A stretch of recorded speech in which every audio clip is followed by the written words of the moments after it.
চ্যাম্পিয়নশিপে বার্মিংহামের বিপক্ষে লেস্টার সিটির ম্যাচে হামজার চোটই তাহলে কাল হলো বাংলাদেশের জন্য।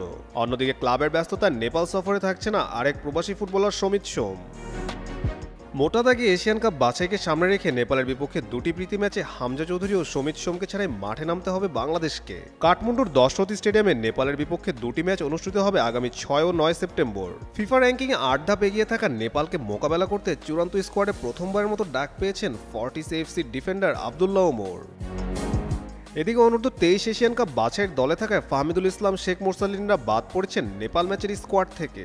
তবে গত 10 জুন সিঙ্গাপুরের বিপক্ষে এশিয়ান বাছাইয়ের চূড়ান্ত স্কোয়াডে না থাকা ইসা ফয়সাল ও মোহাম্মদ ইব্রাহিমকে স্কোয়াডে অন্তর্ভুক্ত করেছে কোচ হাভিয়ের কাবরেরা।